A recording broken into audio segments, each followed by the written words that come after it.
एक ठंडी सुबह, एक आलीशान स्टेशन, हर तरफ धुंध ही धुंध फैली हुई थी और उसी धुंध के काले कोहरे में एक ट्रेन भी खड़ी हुई थी। Train number 1702। लेकिन ये ट्रेन स्टेशन पर आई कब, ये किसी को कुछ खबर नहीं थी। सुबह के 6:03 हो रहे थे और इस वक्त उस ट्रेन का स्टेशन पे होना काफ़ी हैरानगी वाली बात थी, क्योंकि उस स्टेशन पर इस वक्त कोई ट्रेन आती ही नहीं थी और इस ट्रेन के आने की किसी को खबर भी नहीं थी और ना ही इस ट्रेन में कोई चढ़ा था, ना ही कोई इस ट्रेन से उतरा था। तो डाउट होने पर स्टेशन के कुछ लोगों ने ट्रेन के अंदर जाकर देखा, लेकिन अंदर की हालत देखकर हर अफसर, हर इंसान की रूह कांप गई, क्योंकि पूरी की पूरी बोगी 23 लाशों से भरी हुई थी। ये लोग कौन थे कोई नहीं जानता था और हैरानगी की बात थी कि लाशों के पास ना कोई खून था, ना ही कोई हथियार और ना ही कोई जिंदा गवाह। सिर्फ एक सवाल था कि आखिर इनकी मौत हुई कैसे, और उससे भी बड़ा सवाल, अगर इनकी हत्या हुई तो किसने की। साल था 1973।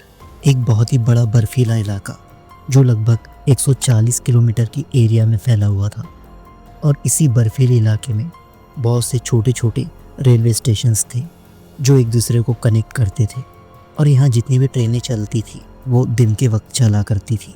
लेकिन ट्रेन नंबर 1702 एक लौती ट्रेन थी जो सिर्फ रात के वक्त चला करती थी और ठीक हर रात की तरह उस रात भी ट्रेन नंबर 1702 अपने सफ़र पर निकल रही थी। लेकिन किसी वजह से उसे आज थोड़ा लेट हो गया था।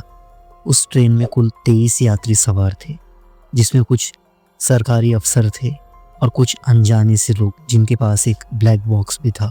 कुछ आम लोग थे और 2-3 रेल के कर्मचारी थे और ठीक 11:30 पर यह ट्रेन रवाना हो जाती है। वैसे इस ट्रेन का जो रूट था, उस रूट पे सिर्फ यही ट्रेन चला करती थी और उस रात काफ़ी बर्फबारी भी हो रही थी।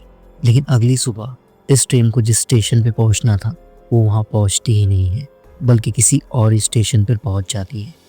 और लेकिन सबसे हैरानी की बात थी कि स्टेशन मास्टर ने जब इस ट्रेन को देखा तो उसे काफ़ी आश्चर्य हुआ, क्योंकि ना ट्रेन का हॉर्न सुनाई दिया था, ना ही ट्रेन के ब्रेक्स की आवाज़ सुनाई दी थी और ना ही कोई गार्ड ट्रेन से बाहर उतरा था।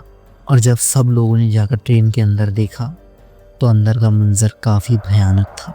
ट्रेन के अंदर सिर्फ लाशें ही लाशें थी और ताज्जुब की बात थी, ना किसी के संघर्ष के निशान दिख रहे थे और ना ही कुछ ऐसी चीज़ जिस पर शक किया जा सके। मतलब ऐसा लग रहा था कि किसी ने अपने आप को बचाने की कोशिश ही नहीं की और ना ही किसी गोली चलने की या किसी जहर के सबूत थे तो सिर्फ लाशें। और लाशों के चेहरों पर ऐसे भाव थे जैसे उन्होंने अपनी मौत को अपनी आंखों से उनकी रूह निकालते हुए देखा हो। सबके चेहरे पे बहुत ही डरावने से भाव थे, लेकिन उन भावों को बयान करने के लिए ना कोई गवाह मौजूद था और ना ही ट्रेन में कोई ऐसा सबूत। उसके बाद जब लाशों का पोस्टमार्टम किया गया तो उसमें भी कोई खास जानकारी नहीं मिली। ना किसी के शरीर पर भारी चोट के निशान थे, ना ही कुछ ऐसा जो काफ़ी संदेह से भरा लगे। दिमाग में थोड़ी सी ब्लीडिंग थी, लेकिन वो भी एक्सप्लेनेबल नहीं थी। कुछ बायोलॉजिस्ट का कहना था कुछ लाशों की धमनियाँ सिकुड़ी हुई थी, जैसे उस तीव्र ठंड से वो पूरी तरह जम चुकी हो। वैसे उसके बाद उन लोगों की जांच होने लगी जो उस रात उस ट्रेन में मौजूद थे उस ब्लैक बॉक्स को लेकर, लेकिन उन लोगों का कुछ खासा पता चला नहीं और उस ब्लैक बॉक्स की भी अच्छे से चेकिंग की गई, लेकिन उसमें भी ऐसा कुछ सस्पेंसफुल मिला नहीं। इस ट्रेन की मिस्ट्री अब लोगों में भी फैलने लगी थी और यहाँ पर आई स्थानीय लोगों की थ्योरीज। उनके हिसाब से ये ट्रेन जिस रूट पर जाती है वहाँ पर एक माउंटेन वाला इलाका है, जहाँ पर वो कहते हैं कि वहाँ पैरानॉर्मल एक्टिविटीज़ देखने मिलती हैं। उनका कहना है कि वो इलाका ऊपरी शक्तियों से कनेक्टेड है, यानी शायद उस इलाके का कनेक्शन यूएफओ से जोड़ा जाता है। और कहते हैं कि उस जगह जो भी ज़्यादा देर तक रुकता है तो वो लौट कर नहीं आता। वैसे इस थ्योरीज को साइंटिस्ट नहीं मानते थे, उनका ध्यान था सिर्फ उन लोगों पर जो उस ट्रेन में थे। और काफ़ी जांच के बाद उसमें से एक का पता चला कि उनमें से एक इंसान जासूस था और उस हिसाब से देखा गया कि वो सारे लोग शायद जासूस ही हो सकते हैं जिनका कनेक्शन उस ब्लैक बॉक्स से था। और बताया जाता है कि उस ब्लैक बॉक्स में शायद कोई बायोलॉजिकल एक्सपेरिमेंट था जो शायद छिपाया जा रहा था। और ये थ्योरीज जोड़ी गई कि शायद उसी ट्रेन में वो बायोलॉजिकल एक्सपेरिमेंट फेल हो गया और शायद इन 23 लोगों की मौत का कारण बना। वैसे थ्योरी अच्छी तो थी लेकिन इतनी रिलेटेबल नहीं लग रही थी। ये ट्रेन नंबर 1702 का केस काफ़ी हद तक पेचीदा होता जा रहा था। उसके बाद कई सारी थ्योरीज इस ट्रेन की मिस्ट्री को लेकर बनी, लेकिन एक थ्योरी थी जो इससे काफ़ी हद तक नज़दीक लग रही थी। वो थ्योरी थी टाइमिंग्स को लेकर। दरअसल ये ट्रेन जिस स्टेशन से निकली थी और जिस स्टेशन पर पहुंची थी, उन दोनों स्टेशंस के बीच कोई दूसरा स्टेशन नहीं था और इस ट्रेन के डिपार्चर टाइम को नोट किया गया और यहाँ के स्टेशन मास्टर के मुताबिक इस ट्रेन को यहाँ आने का टाइम रिकॉर्ड किया गया।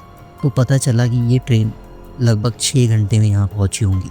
लेकिन अगर ट्रेन की एवरेज स्पीड पर भी देखा जाए तो इस ट्रेन को यहाँ 4 घंटे में पहुँच जाना चाहिए था और दोनों स्टेशंस के बीच कोई और स्टेशन भी नहीं था जहाँ ये ट्रेन रुकी हो।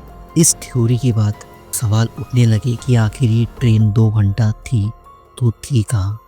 और इस थ्योरी के बाद कंफर्मेशन मिली एक कस्बे के निवासी से, जिसके बयान के मुताबिक उसने इस ट्रेन को उस माउंटेन इलाके में खड़ा हुआ देखा था जिस इलाके को ऊपरी शक्तियों वाला बताया जाता है। लेकिन उस ट्रेन के साथ क्या हुआ वो उस इंसान को भी पता नहीं था क्योंकि ट्रेन उससे काफ़ी दूर थी।